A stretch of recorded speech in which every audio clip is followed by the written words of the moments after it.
Prezados alunos e alunas, muito boa tarde. Hoje trataremos de algumas questões pontuais relativas às normas constitucionais. Então, uma das maneiras de identificação dessas normas constitucionais é que elas podem ser visualizadas na condição de regras e princípios. Então, as normas constitucionais, numa interpretação etimológica e hermenêutica, podem ser visualizadas na condição de regras e princípios.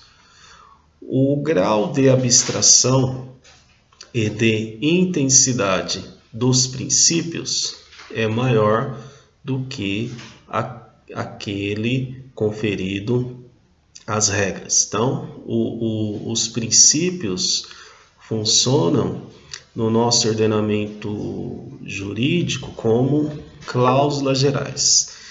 E essas cláusulas gerais acabam trazendo aí uma oxigenação para todo o nosso sistema jurídico. De maneira que, no primeiro olhar, podemos visualizar um texto literal e até imaginarmos que ele será cumprido no seu sentido literal. Isso não é uma verdade. Por quê? Dependendo da norma constitucional, obviamente que ela não terá essa eficácia imediata no mundo dos fatos. E isso sugere, ou melhor dizendo, indica a necessidade de entendimento sobre um instituto que trata da questão da eficácia da norma constitucional. Nós temos a figura do doutrinador constitucionalista José Afonso da Silva, que ocupou aí durante muitos anos a cadeira de professor da USP, dentre outras renomadas instituições de ensino, e ele apresenta a seguinte classificação no que se refere à eficácia das normas constitucionais. Então, de acordo com José Afonso da Silva, a norma constitucional poderá ter eficácia plena, contida e limitada. Com relação à norma de eficácia plena, é aquela que produz efeitos imediatos no mundo dos fatos. Por exemplo, nós temos a figura da positivação de Brasília na condição de capital do Brasil. Então, a norma que define Brasília como a capital do Brasil e a sede do governo federal é uma norma de eficácia,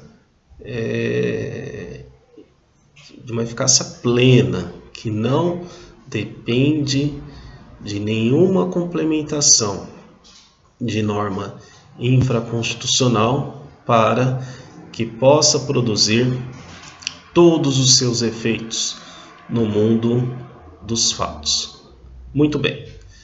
Já no segundo item, que se refere à norma constitucional de eficácia contida, ela também apresenta aplicação imediata, mas poderá depender de algum complemento a título de norma infraconstitucional, a fim de que possa produzir todos os seus efeitos legais no mundo dos fatos. Por exemplo, nós temos o disposto no artigo 5º, inciso 13 da nossa Constituição Federal, que prevê o exercício, que prevê o livre exercício de qualquer profissão. Então, quando a nossa Carta Constitucional, no seu artigo 5º, inciso 13, traz essa positivação de norma que prevê o livre exercício de qualquer profissão, é uma norma constitucional de eficácia contida. Então, é uma norma constitucional de eficácia contida. Por quê? Imaginemos a seguinte situação. Uma determinada pessoa pretende exercer a profissão de médico. Por certo, ela terá que se graduar no curso de medicina, cumprir todos os requisitos, cumprir todos os créditos do curso de medicina, ter aí o período de estágio, de residência, para que ao final, após a conclusão de todas essas etapas, possa exercer a profissão de médico, com competente registro perante o órgão competente. Então, não basta uma pessoa querer ser médica. A bem da verdade, além do querer, ela precisa ter a formação específica na área a fim de possibilitá-la do exercício da profissão de médico. E tem mais, ainda que tenha, digamos, uma formação genérica, se não tiver uma formação específica, dependendo da área de atuação, poderá ter alguns impedimentos, que é o caso do cirurgião plástico. Então, quando o médico vai atuar na condição de cirurgião plástico, por certo, ele dependerá de toda a qualificação definida por lei, a fim de que faça frente aí ao desenvolvimento de todas as suas atividades.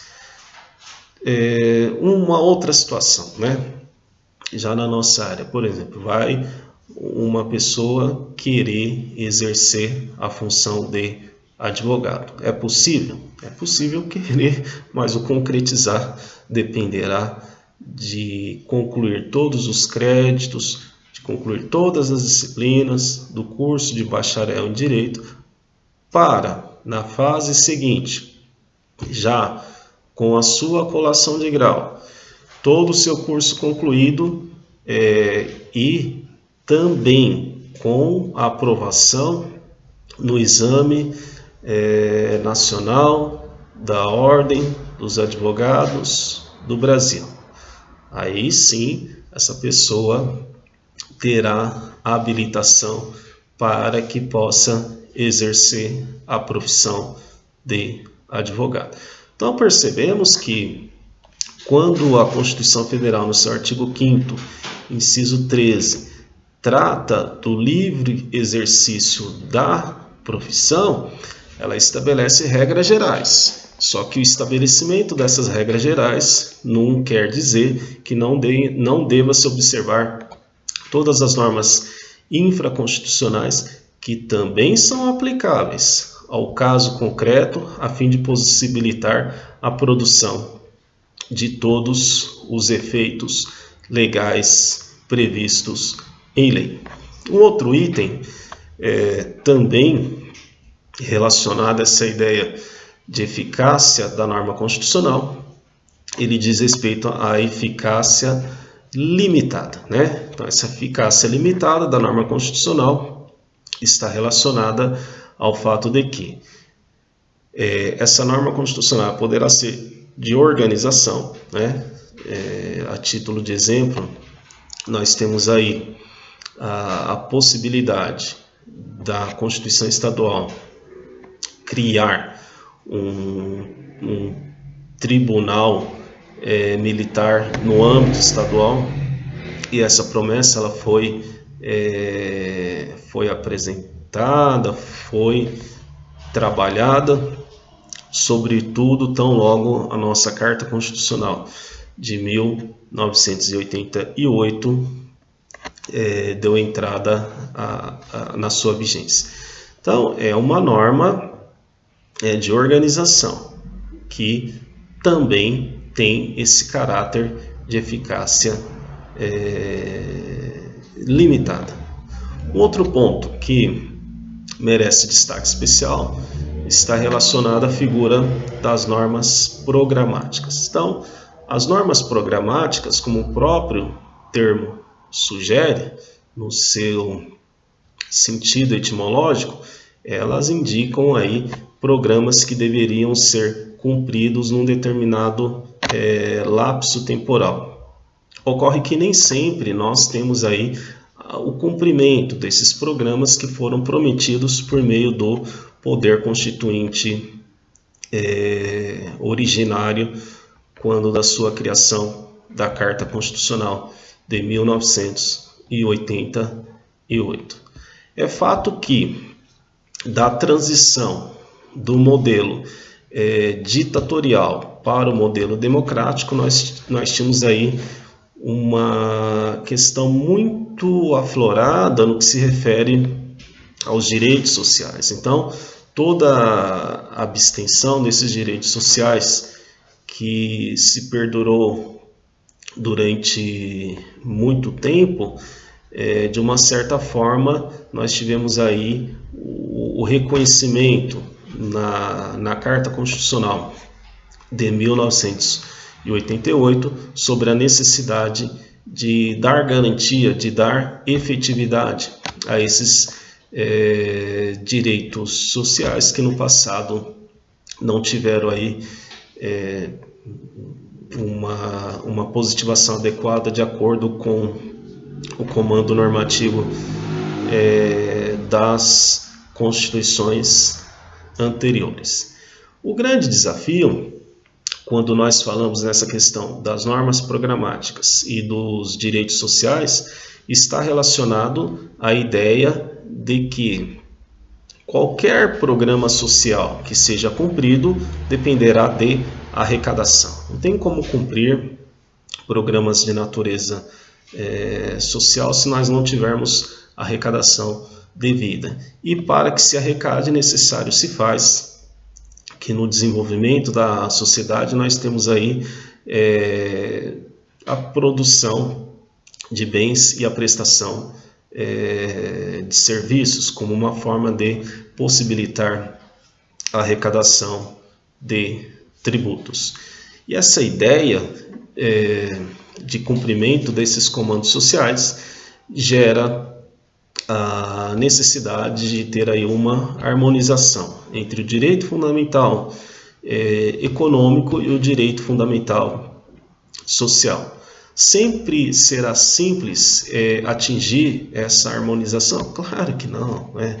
Evidentemente que todo esse trabalho depende muito do desenvolvimento de cada país. Então, na medida que nós temos desenvolvimento, é que essa questão consegue ter, digamos, uma acomodação mais adequada. Agora, também tem um outro lado que é muito importante mencionar. Cada país tem uma cultura própria de desenvolvimento das matérias sociais. Por exemplo, no Brasil. No Brasil nós temos a saúde pública como um dos programas de natureza social. Então, ainda que seja alvo de alguns questionamentos, no Brasil nós temos a saúde pública, digamos, universal, que acaba atendendo a todos os indivíduos, sem qualquer margem de acepção entre essas pessoas. O que já não acontece em outros países. Por exemplo, no Chile. No Chile, se o indivíduo depender da utilização do sistema de saúde, ele vai ter que pagar. Então, ele terá que pagar, ele terá que arcar com essa despesa para que possa ter esse atendimento. Então isso nos leva a crer que a coisa não está, digamos assim, tão ruim no que se refere ao aspecto da saúde no âmbito do nosso país, no que diz respeito a essas atividades desenvolvidas pelos órgãos competentes. É evidente que nós temos desafios, que nós temos demandas que precisam ser dirimidas, resolvidas, como ocorre em qualquer outro país, né? Nós temos essas demandas que precisam ser dirimidas. Entretanto, é importante destacar que esses fundamentos sociais da área da saúde, de outras questões sociais, eles estão no plano de desenvolvimento do país. Então, a proposta, ela é o quê? Ela é dessa natureza progressiva, e por meio de tal progressão é que se deve obter melhores resultados, né? A gente acredita que, em decorrência de boas práticas governamentais, sobretudo no que se refere à eficiência do gestor público, nos dá a condição de obtenção do melhor resultado. E esse melhor resultado é que vai produzir efeitos no mundo dos fatos. Agora, a questão ela é de alta complexidade, porque uma pessoa saudável ela depende de uma série de requisitos a serem observados para que ela possa aí evitar o surgimento de algumas doenças. Um desses pontos de equilíbrio seria o fato relacionado a esse indivíduo ter uma boa alimentação, ter um bom transporte para que exerça aí seu direito de ir e vir, e que tenha uma renda financeira capaz de atender todas as suas necessidades, para que possa estar aí desenvolvendo os seus trabalhos no âmbito da sua inserção na sociedade. Agora, nós não podemos, evidentemente, apenas ter uma visão de criticidade, que isso daí também acaba não resolvendo todas as questões. Então, aquilo que não funcionou no passado, aquilo que não produziu efeitos, que seja melhor trabalhado, a fim de que possa apresentar um resultado mais satisfatório, um resultado mais positivo relacionado ao desenvolvimento do país, para que possa dar continuidade a esse processo de desenvolvimento social no Brasil. Muito bem. Nós temos também uma questão que é de significativa importância, que se refere à falta de regulamentação de algumas normas da nossa Carta Constitucional. Por exemplo, nós não temos a regulamentação do direito ao exercício de greve no setor público. Então, nós não temos a regulamentação do direito ao exercício de greve no setor público. E tal matéria, ela foi regulamentada no setor privado. Então, nós percebemos que tem aí uma acepção entre o exercício da função pública e o exercício da função privada, no que se refere à questão da especificidade da garantia desse direito ao exercício da greve. Ninguém está aqui para dizer que a pessoa deva fazer greve, não é isso. A situação é outra. A situação que nós temos é que a Carta Constitucional de 1988, ela prometeu que surgiria, num determinado lapso temporal, uma norma que apresentaria a complementação, a regulamentação do que se refere ao direito do exercício de greve na área pública. E a bem da verdade, essa regulamentação, ela somente foi visualizada na área privada. Então, o funcionário da área privada, ele pode, junto com os demais trabalhadores de um determinado segmento, podem utilizar da faculdade do exercício do direito de greve, desde que tenha aí uma pauta razoável, evidentemente, até para que não configure o abuso desse direito.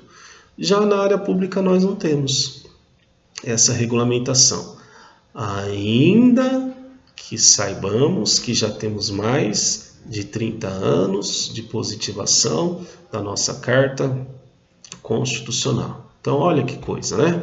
Já se passaram mais de 3 décadas e a norma que foi prometida pela Carta Constitucional no que se refere à regulamentação do exercício do direito de greve na área privada ainda não aconteceu.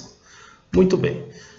Toda vez que nós paramos diante de uma situação em que não se apresenta a complementação da norma no âmbito do direito constitucional, nós temos duas saídas.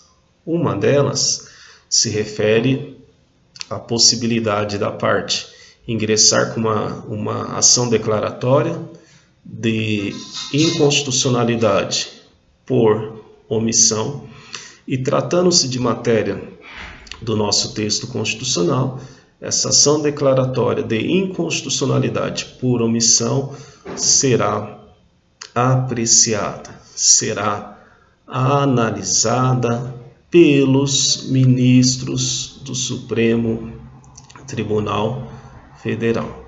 E eles vão apresentar uma resposta, se existe ou não a omissão do poder legislativo que se refira a essa questão de natureza constitucional. Então, vamos imaginar que os ministros reconheçam a omissão do poder legislativo no que se refere à falta de regulamentação de uma determinada norma constitucional. Isso dará aos ministros do Supremo Tribunal Federal, por meio de uma ação declaratória de inconstitucionalidade por omissão, isso dará aos ministros do Supremo Tribunal Federal autoridade para criar uma lei? Não dá essa autoridade. Na realidade, o que eles devem fazer é notificar o Congresso Nacional, a Casa Legislativa, para que tome ciência da decisão do Supremo Tribunal Federal.